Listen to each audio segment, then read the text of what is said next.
Hey everyone, Techne here, and we have a really cool product review today. What we have is the Technica LP60X turntable. Before we get into this review here, I just want to be clear that I am by no means a turntable aficionado, but what I can tell you is I am a serious connoisseur of bargain. You know what? I really don't like the word bargain, but I am a serious connoisseur of value electronics. I mean, we review a mass array of electronics here on the Techne, from PC components to gaming, anything electronic, you know, and I love a value. And I am a massive lover of music. I mean, that is my serious passion, is music. I'm always listening to music constantly, whether it be digital, CD, or whatever, and I really wanted to venture in to the vinyl world. I know it's a big craze right now, and you know what? You should subscribe and everything, because we got a really fun video coming up about why vinyl is making a comeback. I guess my opinion as to why vinyl is making a comeback. You know, no solid facts or anything, but a lot of reasons why I think it's coming back, and I think it's going to be a really fun chat. So make sure you subscribe to catch that one. But anyways, I went ahead and scooped up this Technica LP60X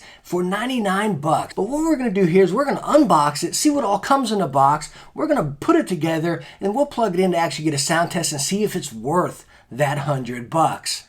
Alright, so here's everything that comes in the box, right? You have your Technica felt mat right here, and it's pretty nice, actually pretty solid quality right there. You got a 45 adapter right here.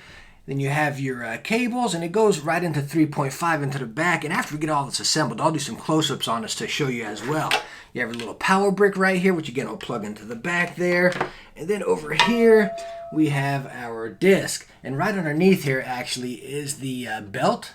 As this is belt driven right here, but it's right underneath there, so don't expect it to be in the box and kind of be lost. I mean, they put some red tape right there to let you know I'm right where to connect it, but that's right underneath there. And of course, you get the turntable and the cover right here. The needle is already applied and installed on it right there, so all that is set to go. All right, so now let's go ahead and do some installation.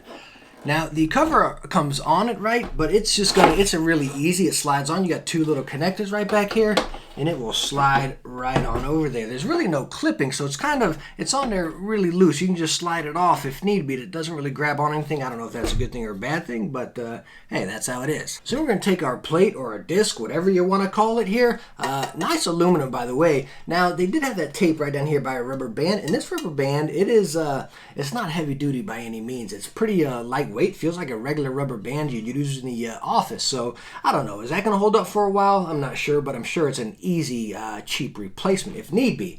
But again, you pull that out, set it right there on the, if we can find it, and it goes right into the gold side. To this one right here on the left over here, and you just have your thumb over, and it'll snap right onto it. What you want to make sure you don't do is accidentally connect it to that white one right over here. Again, make sure you connect it to the gold or copper one, the one that is right over here on the left-hand side of the turntable. All right, now I'm going to go ahead and put our mat on right here. Just slides right on nice and easy. And you have a nice slot in the back, which again, I'll show you close up here in a second for your 45 adapter. It's real nice. You can just press down and it pops up right there. Again, our needle's installed, but you're going to want to remove this little tie right here for that guy.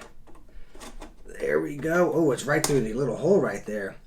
And that's it. Then we're going to plug it in and it'll be ready to roll. But before we do that, again, I want to give you some close-ups of this real quick, and I'll be right back with you.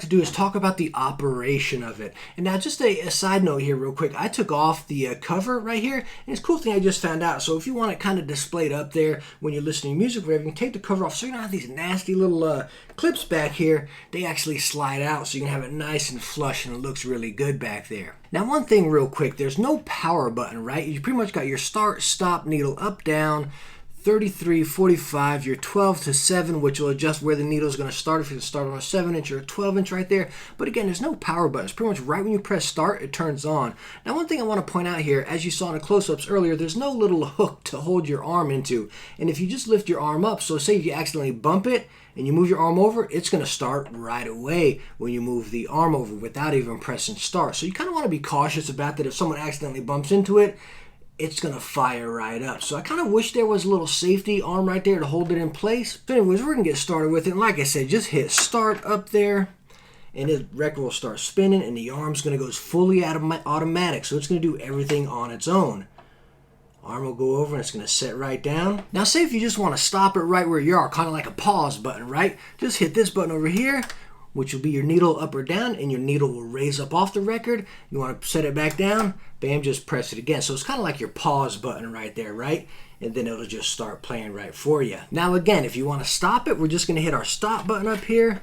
It'll lift the needle up, and it'll automatically bring it right to its slot and set it down, and then our turntable will stop. All right, so we covered the build, the operation. So far, I think we got a win on our hands. But let's go on and check out sound. Now, what I have here is just these little powered, I don't know, you call them studio or PC speakers, right? I use them when I make music with a GarageBand on my MacBook, and they sound pretty good. So again, I got it plugged right onto the back. I got it into line. You got line and phono, right? So that's a preamp built into it. So you can just use basic PC speakers or a headphone. Now, one thing I recommend if you go that route, make sure whatever you're using, it has a volume control. Because if you just, like I tried just a regular pair of headphones and it's pretty quiet, right? So you want to have something with some sort of volume control. But I advise you using something external with an amp just to get that, we want to shake the house, right? I mean, I think it sounds really good. Again, I'm using my powered speakers here, so I highly advise you to have something that's powered, unless you like plug it into a nice receiver with some house speakers,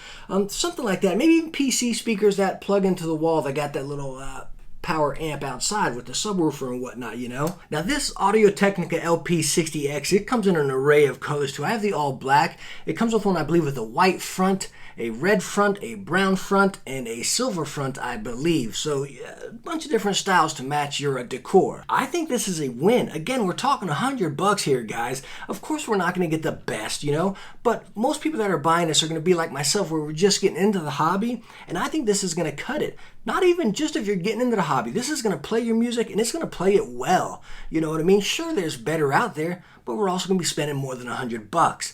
I think you'd be incredibly happy with this. Again, it's not the most heavy-duty, thing like that, but you're not going to be throwing it around. You're going to set it on a shelf and listen to yourself a jingle, right? Unless you're listening to that White Stripes. I mean, it can get a little wild in here with that playing. Now again, don't forget to subscribe, because I am going to do this video coming up on why I think the vinyl is making a comeback. And again, just kind of personal opinion. We'll just have a little chat about it and everything, I think it's going to be an interesting topic for us all to talk about. So make sure you subscribe to catch that one coming up soon. But anyways, let me know in the comments, are you into vinyl? What kind of turntable do you use?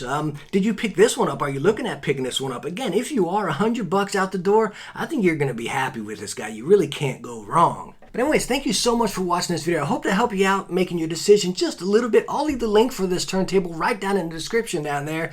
But again, thank you so much for watching this. I highly appreciate it. If you liked it, hit that thumbs up and subscribe for some future tech videos. Hey, I hope to catch you in the next one. Bye now.